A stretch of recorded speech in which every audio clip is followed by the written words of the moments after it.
High আমি রূপম। এখন কথা হবে লেটেস্ট হিন্দি মুভি উলঝ নিয়ে, যেটা অরমে কাহা দমথার সাথে সাথে খুবই বাজে ওপেনিং নিয়েছে। তো কেমন লাগলো এই ছবিটা? এই ছবির যে ট্রেলারটা সেটা ভীষণ প্রমিসিং ছিল এবং মনে হচ্ছিল এই ছবিটা মাইন্ড বেন্ডিং কিছু হতে পারে। ছবির টুইস্ট অ্যান্ড টার্ন সেটা আমাদের চমক দেবে এবং ছবির প্লটটাও সারপ্রাইজিং এলিমেন্ট হবে। তো এই ছবিটা কি ভালো কিছু হলো?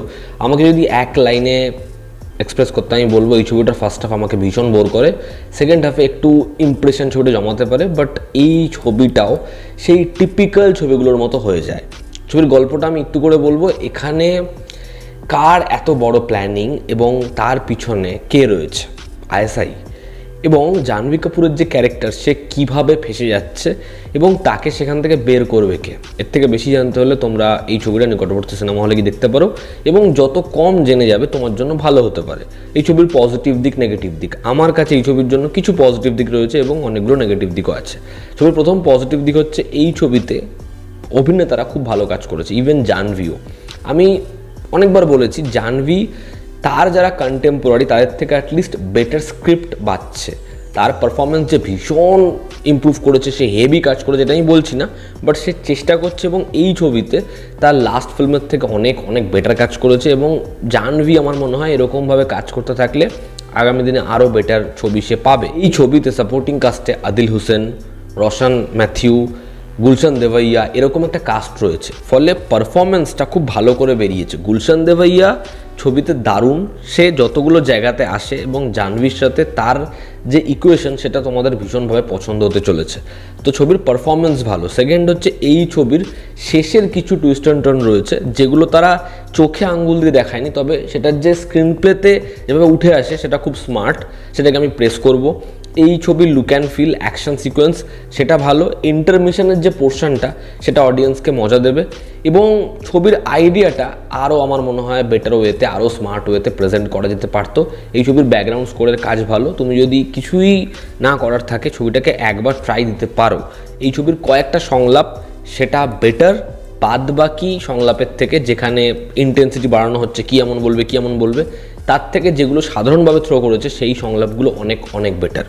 এবার যদি ছবির নেগেটিভ দিক বলি, ছবির প্রথম নেগেটিভ দিক হচ্ছে ছবির ফার্স্ট হাফে যে বিল্ড আপটা দেওয়া হয়েছে সেটা মারাত্মক বোরিং এবং এত ইনফরমেশন যেরকমভাবে আসে আমরা যেন দুটো তিনটে ক্যারেক্টারের মুখে মুখে মুখে মুখে শুধু ইনফরমেশন শুনে যাচ্ছি, সেটা ভীষণ ভীষণ বোরিং এবং প্রেজেন্টেশনের মধ্যে নতুনত্ব জাস্ট নেই। সেকশন 370 সেই ছবিটা যেরকমভাবে শ্যুট করা হয়েছে, সেই ছবিতে একটা ছোট্ট সিকোয়েন্স, একটা সাদামাটা সিকোয়েন্স যেরকমভাবে প্রেজেন্ট করেছে সেটা না খুব ভালো মেকিংয়ের সাইন, কিন্তু এই ছবির ক্ষেত্রে তার থেকে বেটার অপরচুনিটি থাকলেও গল্পে আইডিয়াতে দম ছিল, বাট সেটাকে সেরকমভাবে প্রেজেন্ট করতে পারেন এবং তারা শ্যুটটাকে এড়িয়ে কনভারসেশনে প্লেস করতে গেছে, যে কারণে আরও বেশি বাজে মনে হয়। এবং স্পাই থ্রিলার মানেই পাকিস্তান, আইএসআই তাদের একটা প্ল্যানিং, একটা মেজর ইভেন্ট সেটাকে আটকানো এবং ক্লাইম্যাক্সের জন্য সব বাঁচিয়ে রাখা। এই বিষয়টা না এখন খুব রিপিটেটিভ এবং অডিয়েন্সের কাছে খেলো হয়ে গেছে। লিস্ট এই ছবিতে নতুনত্ব কিছু থাকবে আমি ভেবেছিলাম, কিন্তু এই ছবির ক্ষেত্রেও নেই। ছবির স্ক্রিন প্লে খুব কনফিউজিং। আমার এরকম ধরনের ছবি খুব একটা ভালো লাগে না যেখানে কিছুই দেখানো হবে না। আগে এরকম হয়েছিল, আগে ওরকম ঘটেছিল। এই প্লেসমেন্টটা খুব বোকা বোকা আজকের দিনে। ছবির ইমোশনাল যে অ্যাসপেক্ট সেটা খুবই ঢিলে, ফলে আমরা জাহ্নবীর ক্যারেক্টারটার সাথে কখনো জুড়তে পারি না এবং তার যে ইমোশনাল হয়ে পড়া, তার যে ফিয়ারলেস হয়ে পড়া কোনোটাই আমরা ফিল করি না এবং তারা সেগুলোতে স্পেসই দেয়নি।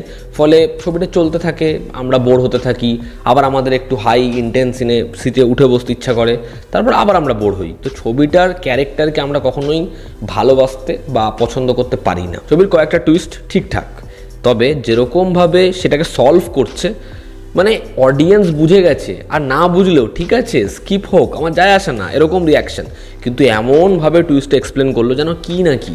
ওভারঅল উলঝ এই ছবিটা একটু উলঝেই গেছে। তো আমার কাছে এটা একটা অ্যাভারেজ থেকে বিলো অ্যাভারেজ ছবি। তুমি চাইলে একবার দেখতে পারো, আদারওয়াইজ এই ছবিটা ওটিটিতে আসার অপেক্ষা করো, আর অপেক্ষা করার মতো কিছু নেই। তো এই ছিল আজকের ভিডিও। ভালো লেগে থাকলে লাইক করো, শেয়ার করো, সাবস্ক্রাইব করো। আবার দেখা হচ্ছে, জানো তো আমাদের পাশে আছে। Love you all, stay bye, take care.